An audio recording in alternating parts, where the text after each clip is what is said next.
So this is actually a very powerful story, subhanAllah. It's one that truly, I think relates to many young people today in particular that are struggling with zina, the zina of the eyes, the fornication of the eyes, the fornication of the hands, and unfortunately sometimes, full fornication, full adultery. And this is narrated by Imam bin Kathir rahimahullah ta'ala, and also Muhammad Siddiq al-Minshawi in the stories of Umar ibn al-Khattab radiallahu anhu. And it's about a young man, and this young man, shabun fi ahdi nabi sallallahu alayhi wasallam, a young man in the time of the Prophet sallallahu alayhi wasallam, kana yulazimu al-masjid, who was, well known for constantly attending the masjid. So this isn't the highway robber, this is someone that always used to go to the masjid. لِيَسْمَعِ الْحَدِيث غَضًّا طَرِيًّا مِنْ أَفْوَاهِ الصَّحَابَةِ, so that he could hear the ahadith being recited from the mouths of the Sahaba, may Allah be pleased with them. And in particular, Umar ibn Khattab radiallahu ta'ala anhu, saw this young man as one with great potential. So Umar radiallahu anhu takes this young man as a student. And this young man was always seen following Umar ibn Khattab radiallahu ta'ala anhu. وَكَانَ لَهُ أَبٌ شَيْخٌ, he had an old father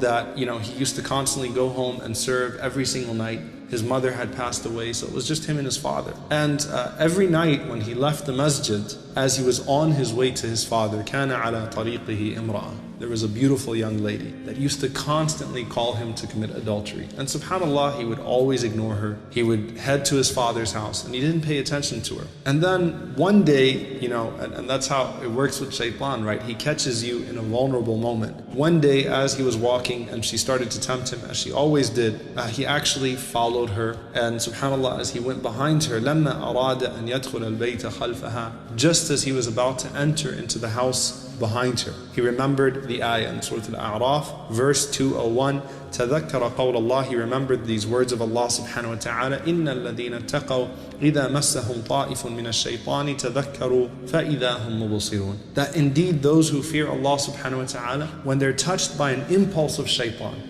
shaitan gets them, just quickly. They're touched by a whisper of shaitan, an impulse of shaitan. تَذَكَّرُوا, as soon as that happens, they remember Allah subhanahu wa ta'ala. There's a moment of heedlessness, and then right away they remember Allah subhanahu wa ta'ala, فَإِذَا هُمْ مُبْصِرُونَ, and they snap out of it. Suddenly they can see clearly. So it's like, it's a moment of vulnerability. Shaitan gets you on an impulse. He gets you into a moment of heedlessness to do something you're going to regret, and then, that taqwa kicks in and you remember Allah subhanahu wa ta'ala. So he remembered Allah subhanahu wa ta'ala. He remembered this ayah from Surah Al-A'raf, and as soon as he remembered this ayah from Surah Al-A'raf, خَرَّ مَغْشِيًّا عَلَيْهِ, he collapsed completely in front of this young lady's house. And this, subhanAllah, this young lady actually picked him up, حُمِّلَ إِلَى أَبِي, and she dropped him in front of his father's house. And his father, brought him inside the house, and they thought that he might die. And his father, read Quran on him, and this young man woke up, and he feared Allah subhanahu wa ta'ala so much, and he felt so bad for what he'd done, that he started to share this story with his father. His father said, "What happened? What caused you to fall into this?" So he started to tell him what happened, and then as he was starting to tell him what happened, and he was saying that,